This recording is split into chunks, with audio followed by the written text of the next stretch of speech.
Have another print disability, which makes reading, holding a book, or turning a page difficult or impossible. The content is copyrighted by the respective publishers. For more information, please visit us on the web at nfradioreading.org. Hello, this is Fran McNamara, and for the next hour, I'll be reading from the Tuesday, July 14th, 2026 issue of the Niagara Falls Review.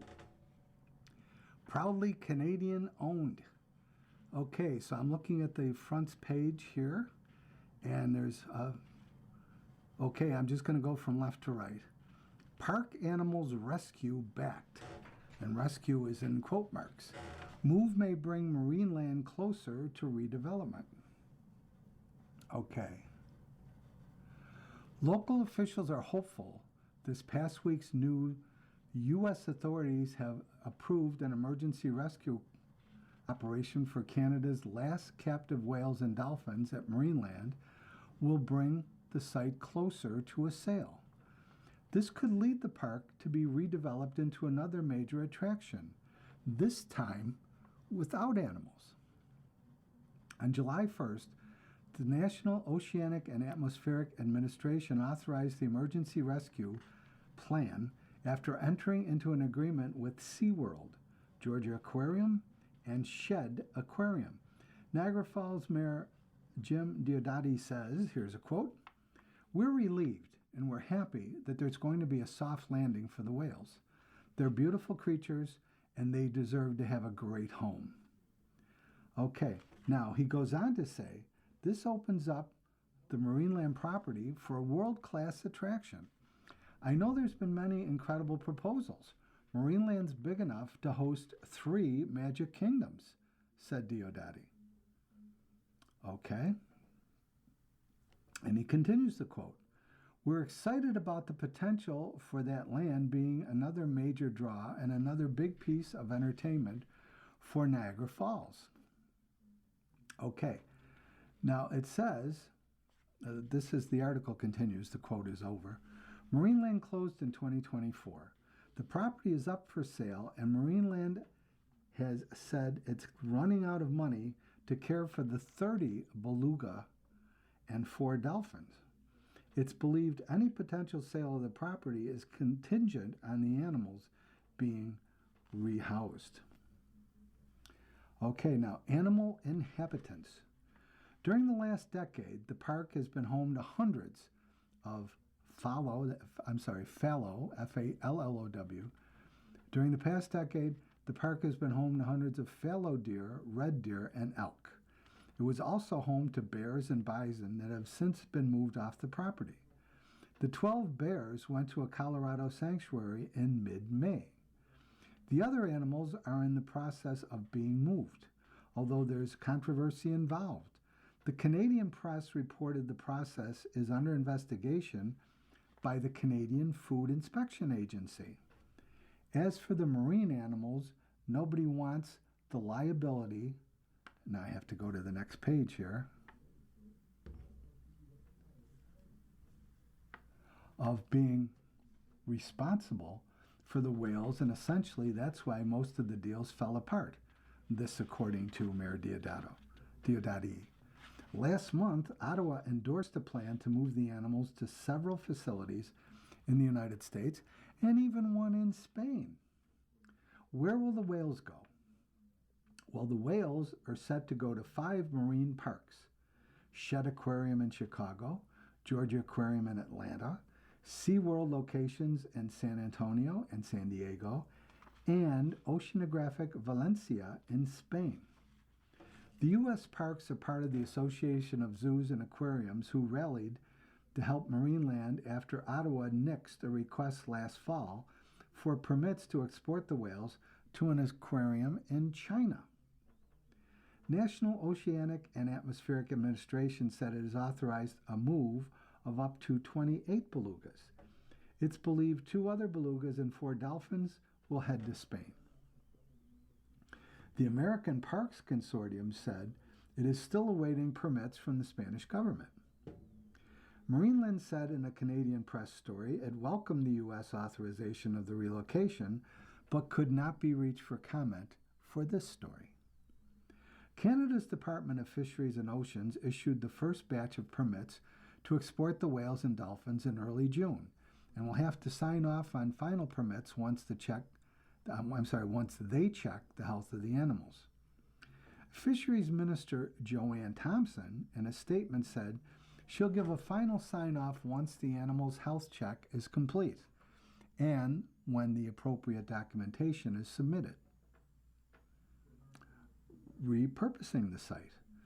In a post to his Facebook page, Niagara Falls NDP MPP Wayne Gates said after long calling for a plan that ensures the safety and well-being of Marineland's animals, this is in quotes, we finally have a solution. And here's more of his quote. We need more information from the federal government about the timeline, but this is good news, and our community wants this to happen as soon as possible, he said. Gates also said many people are wondering about the future of the site, and here's a quote.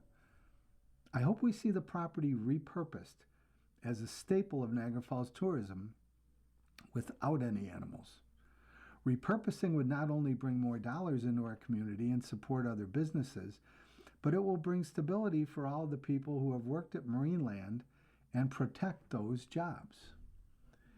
Mayor Diodati said while the city is not involved in the animal transfer, it's 100% involved in the land use aspect, and here's a quote, because anything Marineland does has to go through the city, close quote.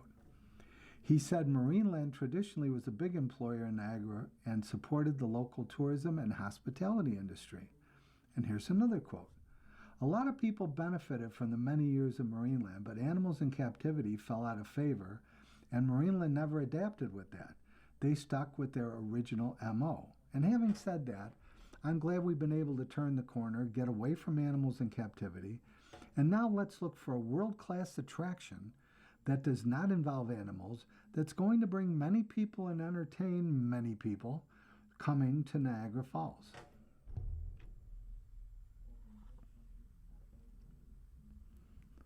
Okay, and finally, no housing. Diodati said the property Marineland sits on must remain tourist land. He dismissed any suggestion it would be redeveloped into homes. And here's a quote from the mayor. It's not zoned for homes. It would be an absolute tragedy to turn Marineland into a subdivision. And again, they're not making more tourist land. There's a finite amount, and it's got to remain as an attraction, something like Six Flags, something like Canada's Wonderland, something like Universal. Okay, so that's the end of that article, and there's some, it says, with files from the Canadian press, Ray Spitzeri is a Niagara Falls-based reporter with the Niagara Falls Review. So let's hope they find something, let's say, to get that land doing something they want it to do. Okay, now on the front page here, Niagara Falls Review, we have a picture of a gentleman here, a very calm-looking man in a chair in front of a computer, but looks like he's staring at a reporter. And it says, Mike Haynes is retiring after a 47-year career, primarily dedicated to helping Niagara residents as constituency assistant for local MPPs and MPs. He is sitting in his office with a photo of himself and former MPP Cindy Forster and also Peter Kormos on the screen behind. Haynes said he never planned on working as a constituency assistant when he began his career. And here's the quote for the whole article. Call off your pit bull. And underneath it says, Mike Haynes earned a reputation for tenacity while helping constituents. Okay, now this article is by Alan Benner. And it says, for Mike Haynes, helping people in need has been a labor of love. While elected officials get the credit for helping their constituents, they're not working alone. Several of them have had a pit bull working tenaciously behind the scenes to help people in need. And in this case, for Mike Haynes, who spent the bulk of his 47-year career working as a constituency assistant with Niagara political representatives, helping people in need has been a labor of love. And here's a quote from him. "I'm doing this job because I like helping people. I don't care whether it's liberal, conservative, or New Democrat. I'm here to help people. Whoever walks through that door, they get assistance. We don't ask them about their political affiliation." He's retiring at the end of July. Now a subheading says, "Unexpected career." Haynes said he never planned on working as a constituency assistant when he began his career. After graduating from Loyalist College in Belleville, he landed his first real job in 1979, working as a reporter for CKGB-FM, a radio station in Timmins. He then spent a few years working for CKSO in Sudbury. Haynes moved to Niagara in 1982 and worked for a few Niagara radio stations before his career path changed. He discovered his passion for helping people who had fallen through the cracks of government bureaucracy after taking a job with St. Catharines Liberal MP Walt Lastuca in 1994. And that's where he earned his nickname. Okay, and he says, trying to get to the next page here, "When I was with Walt, I told him they would tell him, 'Call off your pit bull.' When I'm doing cases and trying to help people, I'm like a dump truck. I just push my way through and I find any leads I can." At the same time, Haynes continued to work as a freelance reporter with local radio stations, where he met people like St. Catharines Liberal MPP Jim Bradley and Niagara Center's provincial NDP representative Peter Kormos. Haynes said he was initially reluctant when Kormos offered him a job in early 2006, but he ultimately accepted the position, joining the team in April that year. He went on to spend the next 2 decades working for Niagara Center's provincial NDP representatives, including Kormos, Cindy Forster, and currently Jeff Birch. And as Haynes says, "Any MPP or MP I work for, I gave that person 100%. Birch said Haynes and his colleague Mary Chamberlain are among the longest-serving constituency assistants in Ontario, and replacing either of them won't be easy. And Birch says, "In a constituency office, you kind of have people that specialize in certain things. Like one constituency assistant may do a lot of outreach with booking events and things. Other would do casework. Mike's big thing has been casework. He's done the same kind of thing for many years through many MPPs, and he's just a real staunch advocate for the constituents." Subheading says, "Tenacious advocate." He said the tenacity with which Haynes has done his job has helped elevate the perception of local political representatives. And Birch says, Haynes definitely makes whoever he's working for look good because he gets things resolved and he just doesn't give up on cases.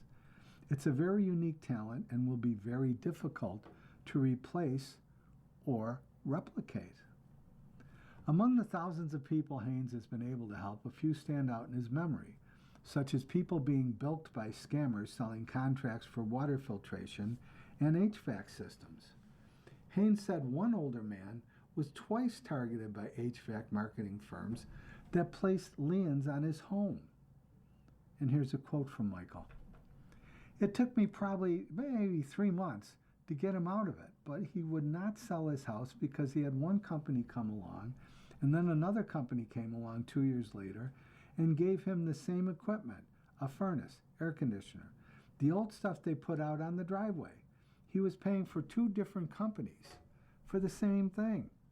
I'm actually dealing with people right now with another company I've never even heard of, and it's the same situation."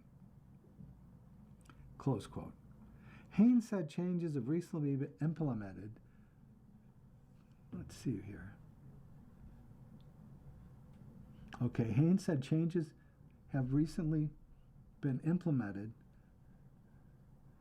to prevent unscrupulous marketers from ripping people off, likely as a result of the work he and local MPPs have done over the years.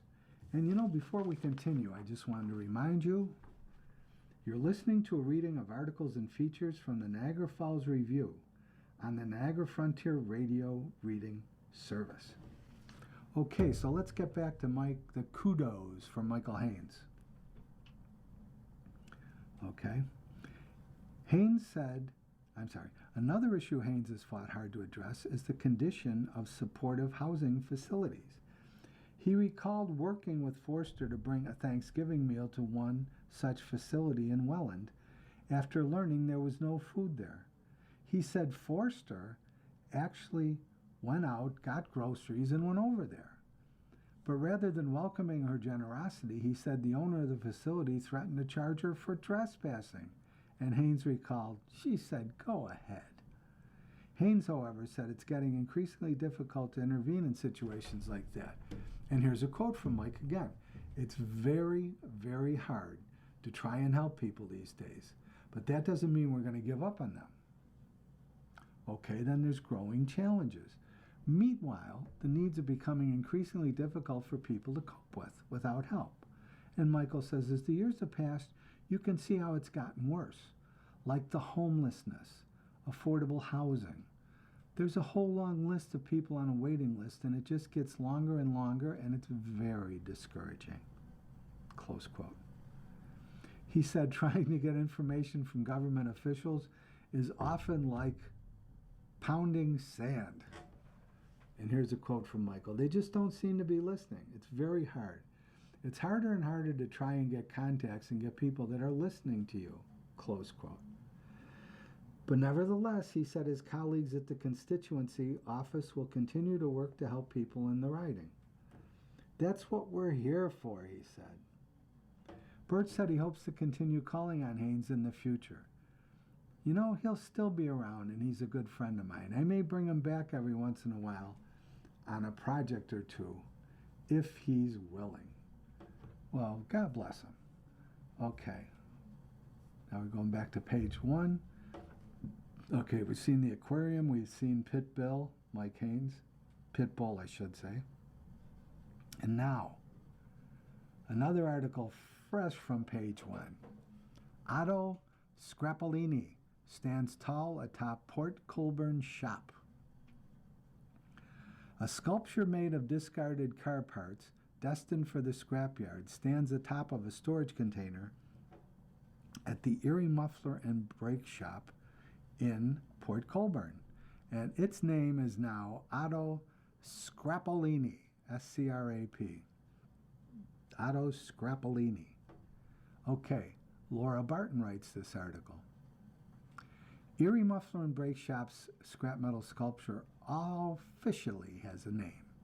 So meet Oliver Scrapolini, named by Welland resident Gary Hardy. Dante Chacon, who owns the shop at 425 Kalali St. East in Port Colborne, says, we all love the winning name. Otto standing for auto, Scrapolini standing for scrap. Catchy name, isn't it? The sculpture welded to the top of a shipping container on a ship's property got its name in a contest. Residents were invited to submit a name for a chance to win an oil change valued at up to $100 at Erie Muffler Shop. From 21 entries, the list was narrowed down to final 3, and then a draw determined the winner, Chacon said. Hardy, a delivery driver for Dow Auto Supply, said he makes many deliveries to the shop and knows Chacon and his team well. He heard about the contest on one of his visits, and he asked, what's that? Upon seeing the sculpture atop the container. And he says, you know, it was kind of funny because it's in the form of a man, he said of his first impression of it. Hardy and one of the shop's staff members went back and forth with fun names, and during the repartee he thought of Otto Scrapolini. The staff member encouraged him to submit it for the contest. So he said he thought of the name Otto from the Tom Hanks movie A Man Called Otto, and how it sounded like Otto. Scrapolini came from the fact the figure's made from scrap metal. Since the sculpture went up, Chacon said people have been fascinated by Otto. In particular, people are awed when they hear how it was made. Mechanic Nathan Van Natter assembled the metallic man from various car parts destined for the scrapyard. Okay, and it mentions here, Laura Barton's reporting is funded by the Canadian government through its local journalism initiative. The funding allows her to report on stories about the communities of Fort Erie and Port Colborne. Reach her at lbarton@metroland.com. Okay, so I think that does it for the front page. There's a few ads that we won't get into. And page 2 is a continuation of many of those articles. So let's see now. Okay, we'll go to page 3. And this headline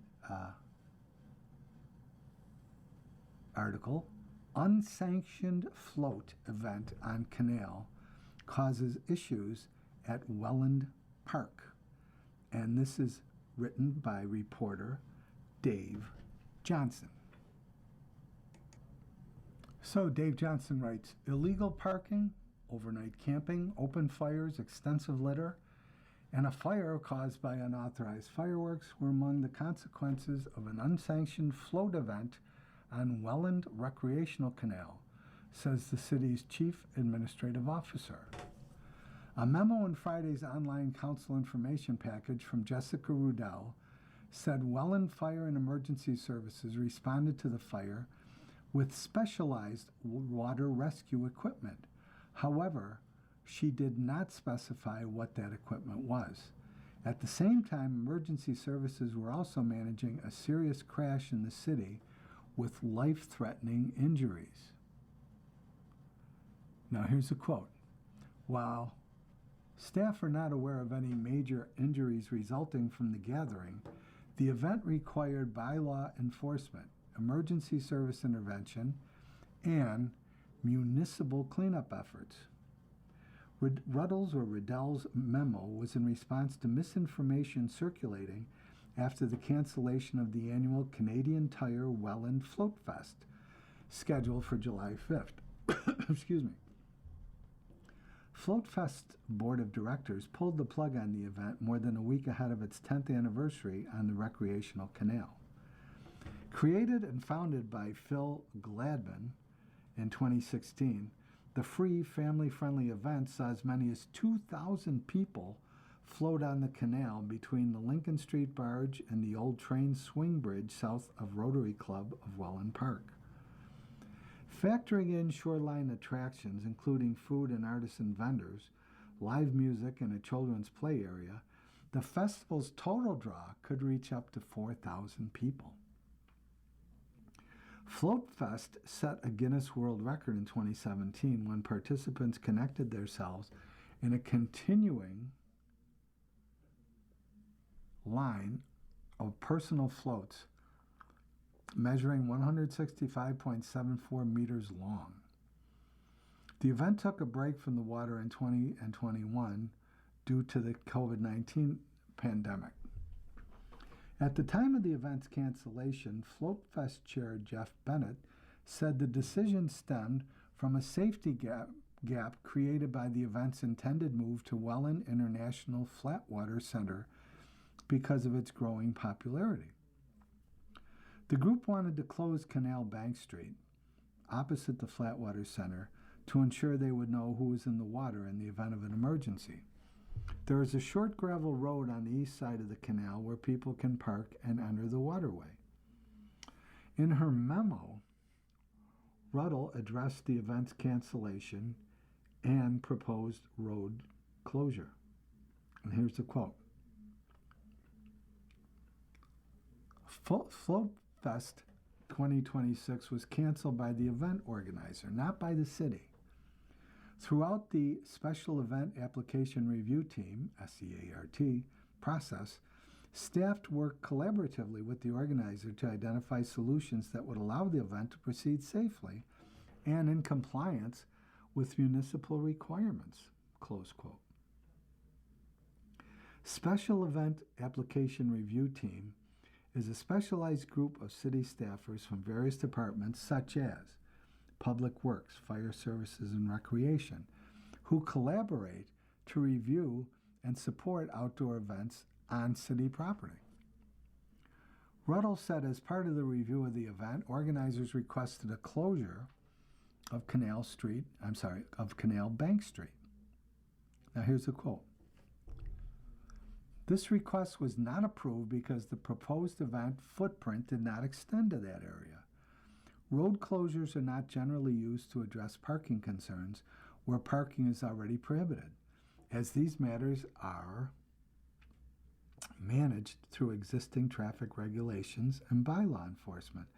And she added, to support the event, staff offered several alternatives, including municipal overflow parking, dedicated bylaw enforcement resources, assistance obtaining additional barricades, and a temporary road closure during the planned fireworks display, close quote. Her memo also said that while the concept of a car show in Canal Bank was discussed during planning conversations, it was never formally submitted or approved as part of the event application.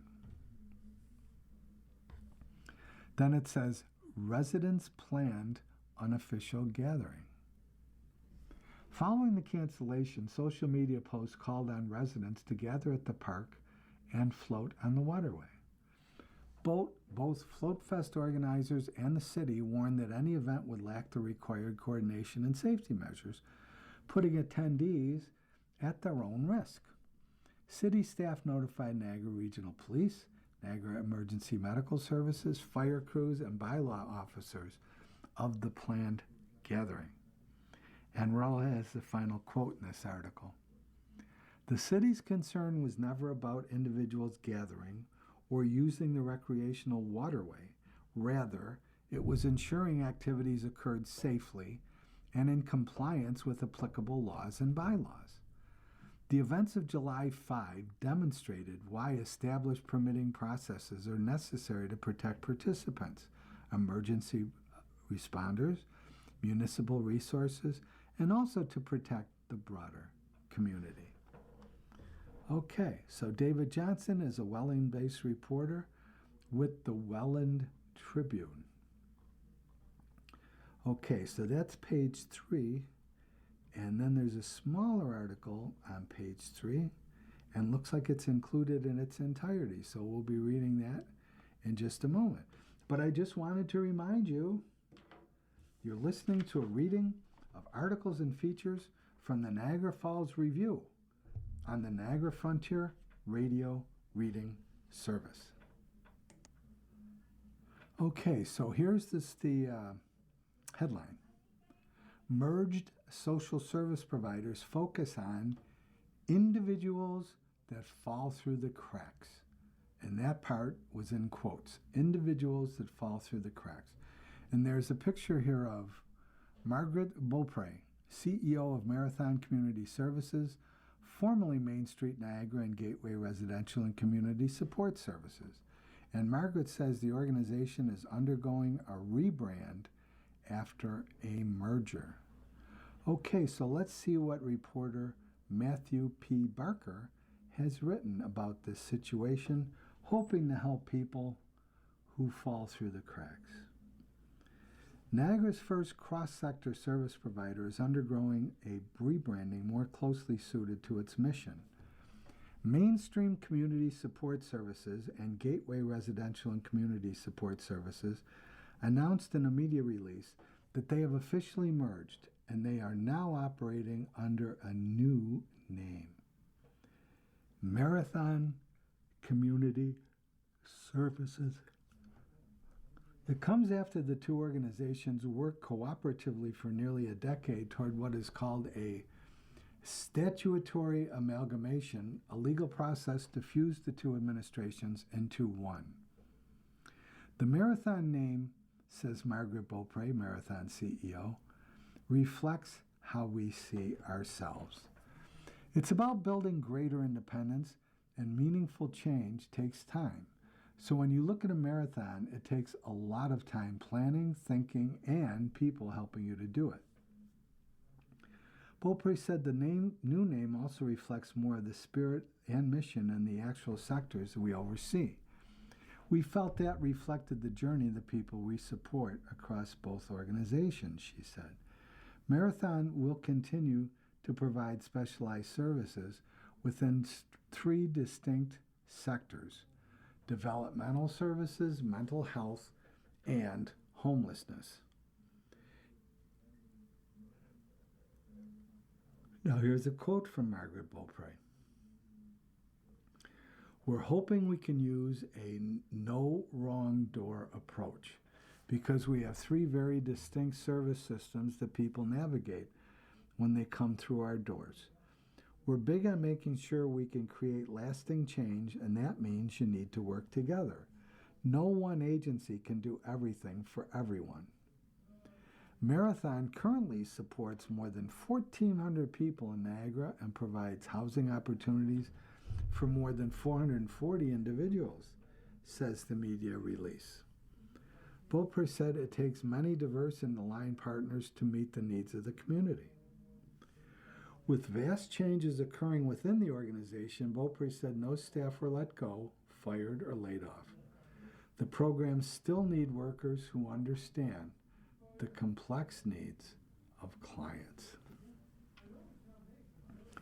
So why amalgamate? And she says the reason we amalgamated was not to restructure people out of jobs. It was to create capacity. So we're quite happy to say no one lost their job because of the amalgamation. And she added the purpose was not to cut and slash, but to create added capacity to serve more people. And here's a quote from Margaret. We're really trying to focus on individuals that fall through the cracks. So a person with complex needs or dual diagnosis, and Marathon creates an opportunity for people to be supported more fully. The organization operates out of the former Trinity United Church at 15 Pine Street in Thorold. It moved into the site last year after updating the building. Beaupre said with all services cohabitating in the same location, it will prevent more people from slipping through unaided and provide support when and where they need it. And she adds, having developmental services, mental health, and homelessness under one roof, we're able to help people navigate and get better service. Beaupre emphasized the need to focus on more supportive housing to meet people where they are at as an area of focus move forward, which will help people be successful. Our focus is on supportive housing. We believe change happens with secure housing and how we help people do that. Supportive housing, that's the biggest part of what we do, and everything we do feeds into that. In Ontario, this support provides individuals with complex needs with supports to live independently. This includes people with mental health issues who are unhoused or who have physical disabilities and older adults. Housing helps reduce strain on medical and mental health services associated with harmful health outcomes and improves community integration, she said. The next chapter for Marathon is an exciting one for Beaupre. It will provide opportunities to expand services across Niagara, to create movie partnerships, more partnerships, I should say, and also, quite simply, to help people. And she says, we're the lead for the Homelessness, Addiction Recovery and Treatment, HART Hub, on Queenston Street in St. Catharines. We've also taken on recuperative care with Reach Niagara, she said. And finally, she mentions we're looking at how do we expand services, create partnerships to help as many people as possible. Okay, and finally, just a little focus on staff expertise. Beaupre said the great thing about the organizational change is services will be available to help identify external services people are looking to accept or access. And here's a quote. Our staff has expertise in developmental services, mental health and homelessness, so we will have an internal intake system where we'll be able to refer people back and forth based on that initial intake. And she adds, we'll be able to connect people a lot quicker, being able to look at them as a whole person and all their needs from a holistic standpoint. To connect Marathon Community Services, call. Okay, so to contact the services, here's the number. So I'll give you a second if you can jot this down or if you have some way of recording what the number is. To contact Marathon Community Services, call 905 934 3924. And I'll say that again. 905 934 3924. Now that's if you want to contact Marathon Community Services. If you are in crisis, those listening right now, I urge you, if you're in crisis, call 1-866-550-5205. So if you're in immediate crisis, please call 1-866-550-5205. And you'll be very glad you called. Okay, that whole article is written by Matthew Barker, and it says he's a St. Catharines-based general assignment reporter for the Standard. So let's see if we have anything else we can read from this wonderful section. That was the end of page 5. Let's see what we got here. Oh, we're in the editorial page. Oh, wow. Okay. So there's some, at least 3 editorials, and this would be on page 6. And one of them is actually an editorial that says, does Canada need submarines? Huh. Okay. So we'll get to that in just a moment. Okay, now this is the editorial opinion page, and the first one to the left is, don't squander soccer's new momentum. Now, I'm sure you probably noticed here in the Western New York area, there was a real turn in support for the World Soccer playoffs and FIFA, as it's called, and there was a lot of enthusiasm in our area. And of course, that includes Niagara. So let's see what Peter Agruso and Kevin Blue have written. Some sporting moments end when the final whistle blows.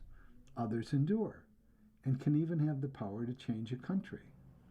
Team Canada has returned home from the FIFA World Cup, but the opportunities it created with its remarkable run are only just coming into view.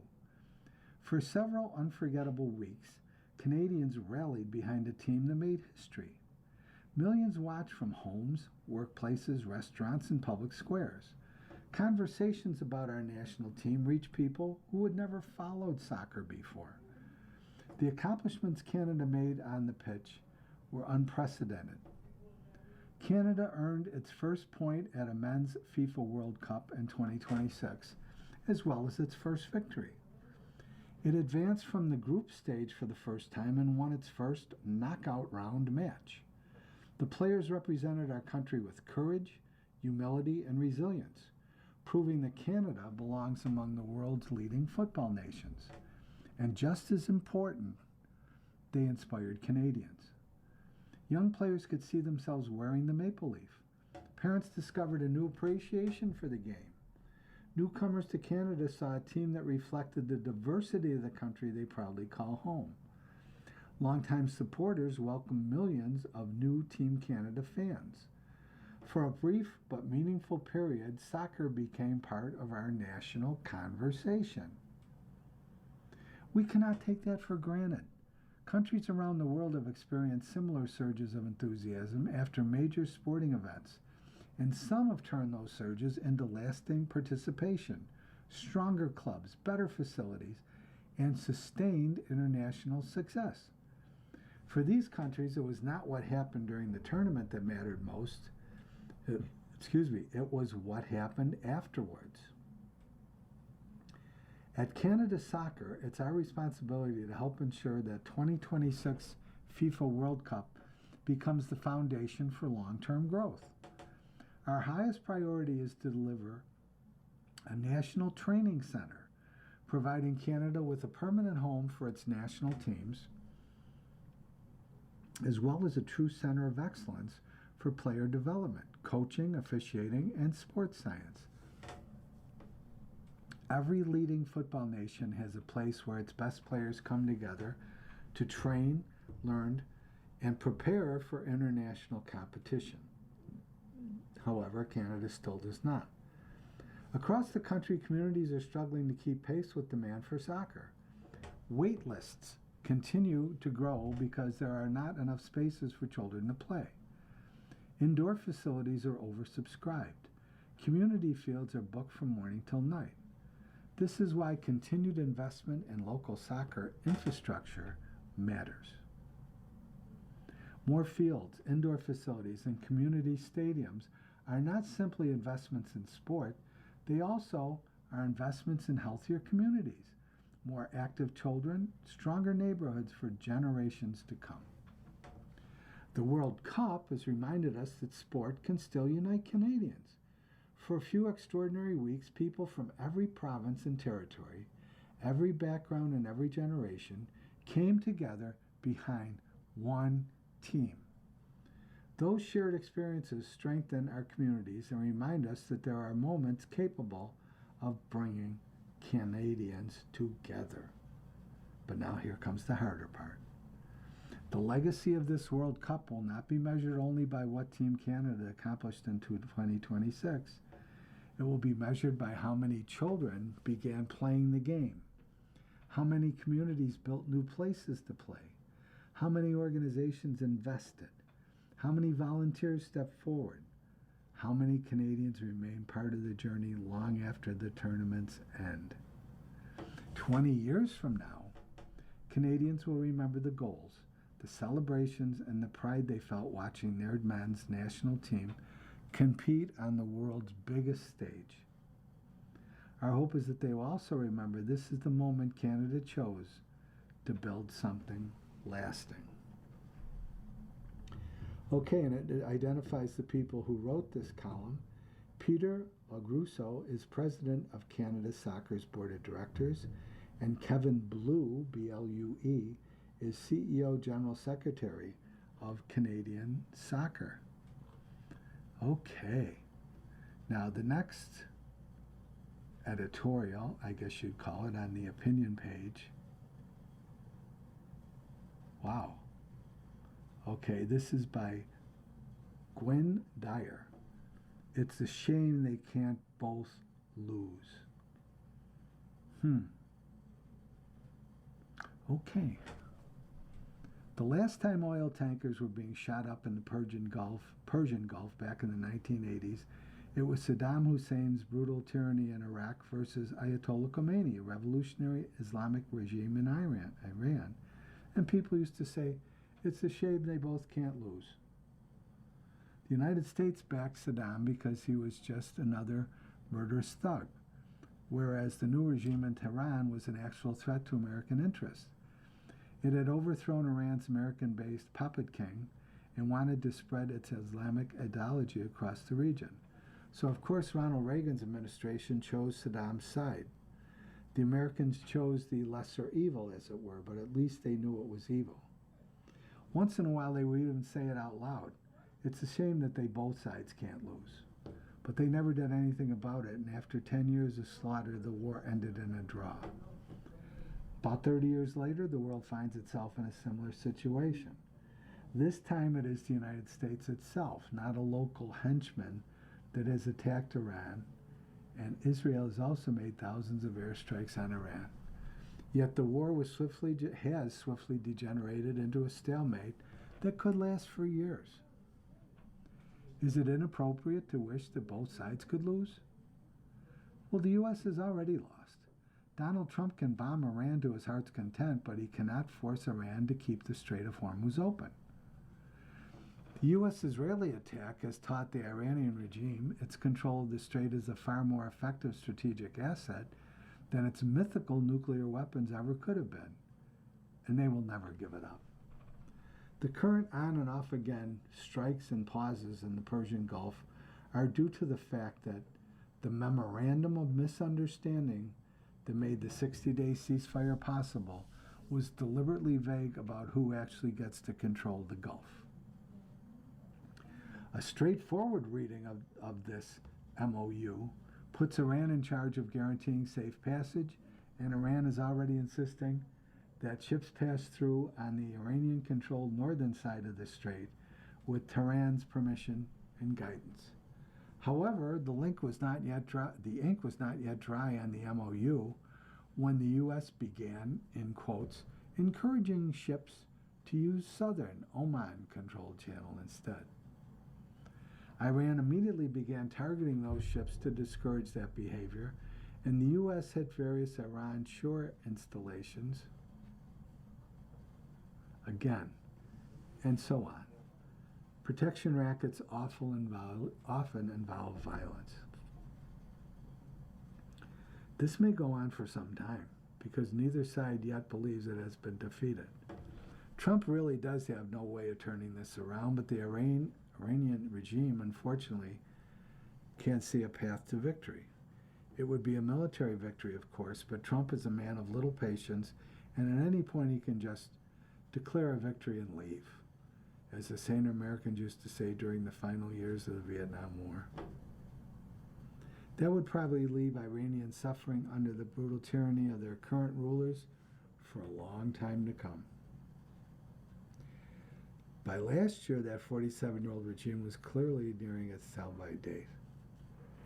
January's demonstrations were suppressed with a massacre of up to 35,000 protesters.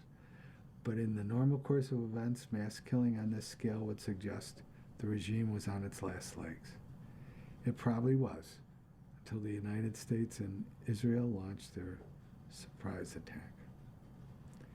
Now instead, the regime has appealed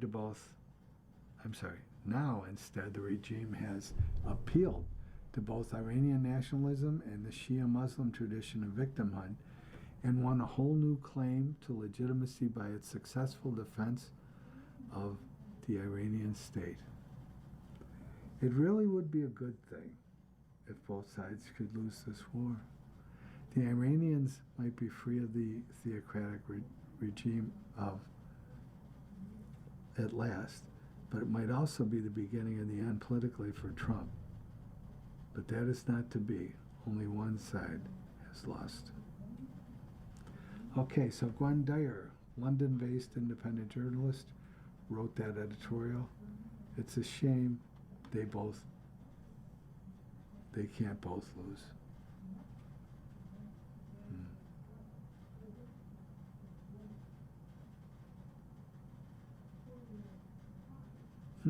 Okay.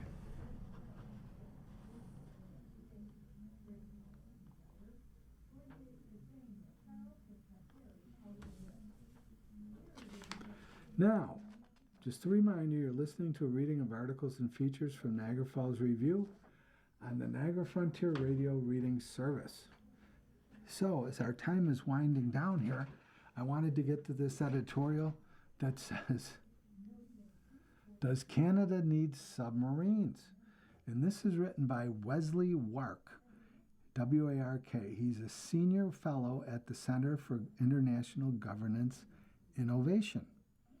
So let's see what Wesley writes. And again, this is on the opinion page. A little over 2 years ago, the federal government announced it would be, in quotes, exploring options, close quote, for the purchase of a new submarine fleet. Last week, Prime Minister Mark Carney announced the winning bid for up to 12 diesel-electric submarines. He did so in advance of a visit to Ankara for the NATO Leaders Summit, where the deal between Canada and the German-Norwegian consortium TKMS was Exhibit A in demonstrating our commitment to increase defense spending. Canada has never built submarines before and has operated few in the modern history of our Navy. Buy Canadian was off the table this time. When we decided against nuclear-powered subs, we ruled out any manufacturer in the United States and were thrust into a global marketplace. The competition between German-Norwegian consortium TKMS and South Korea's defense giant Hanwha Ocean proved surprisingly tight, as both shipbuilders offered boats that met our requirements and promised massive direct economic benefits to Canada.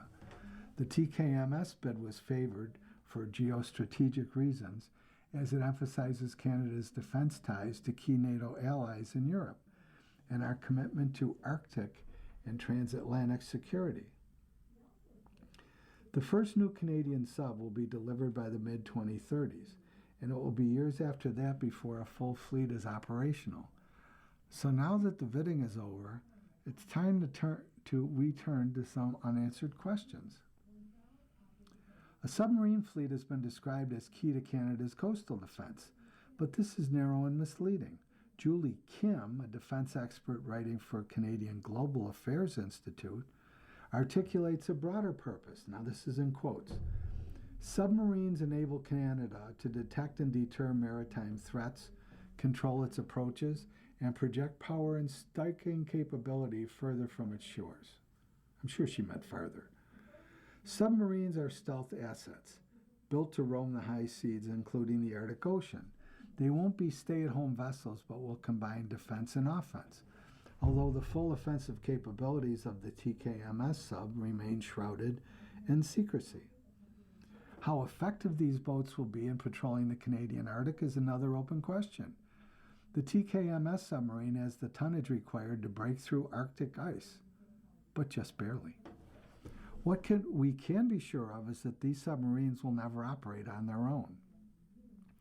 They will have to be networked into a complex web of sensors and intelligence gathering system that includes underwater sensors, shipboard platforms, helicopters, long-range patrol aircraft, and satellite monitoring. Assembling this network will present huge opportunities for Canadian innovation and Canadian export. Canada's new subs will need to be capable of operating alongside surface warships, including our Arctic offshore patrol vessels and as yet unbuilt fleet of river-class destroyers. Above all, our submarine fleet will need to be twinned with underwater drones, a capability the Royal Canadian Navy does not yet possess in strength. Our networked balance of forces should also include icebreakers eventually. The Navy will have 6 patrol vessels, 15 destroyers, a small fleet of replacement coastal defense ships, also yet to be built, and undertaking number of underwater drones, but only 2 icebreakers. All this brings us back to the strategic purposes of submarines for Canada, which is the fundamental issue here. The federal government has a decade or so to work out what that is and explain it to the public in full.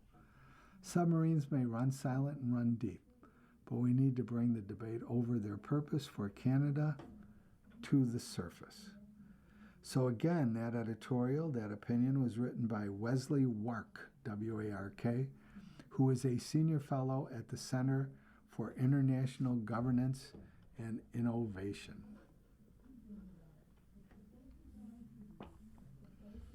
Okay, so that looks like that was the end of page 4. Okay, so we're almost done with the time allotted to us, and I just wanted to make known that this Niagara Falls review is dated, the date of I'm reading here, Tuesday, July 14, 2026. Proudly Canadian owned, and it's, I can't get a total page count on the computer. I'm going to go to page 2. Okay. The review belongs to a National News Media Council, a self-regulatory body governing Canadian newspapers. And they have a toll-free number, 1-844-877-1163.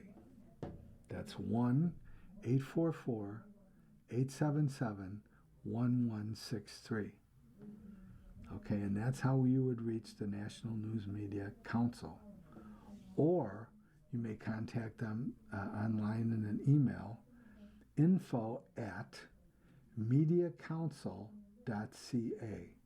And again, that's info, I-N-F-O, info@mediacouncil, COUNCIL.ca. Okay?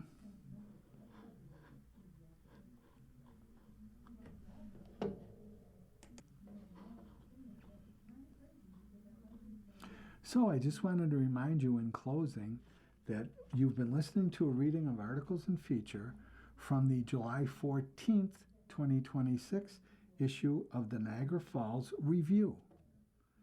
We read from the Niagara Falls Review every Saturday at 7 p.m. Your reader has been Fran McNamara, and I sincerely thank you so much for listening. Coming up next in the Niagara Frontier Radio Reading Service is Off Duty. At 9 o'clock, Sports Illustrated at 9 o'clock is The Athletic from the New York Times. Stay with us for these readings and more. You're listening to your Niagara Frontier Radio Reading Service. Our volunteer radio readers broadcast daily readings of newspapers, magazines, and books. For nearly 40 years, radio reading has served people who are blind or have a print disability throughout Western New York and Southern Ontario's Niagara Peninsula. Our broadcast signal is provided at no charge by WNED. Niagara Frontier Radio Reading Service studios are located at 1199 Harlem Road. Please spread the word about your Niagara Frontier Radio Reading Service. For more information, call 716-821-5555.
following program is intended for listeners who are blind, have low vision, or have another print disability,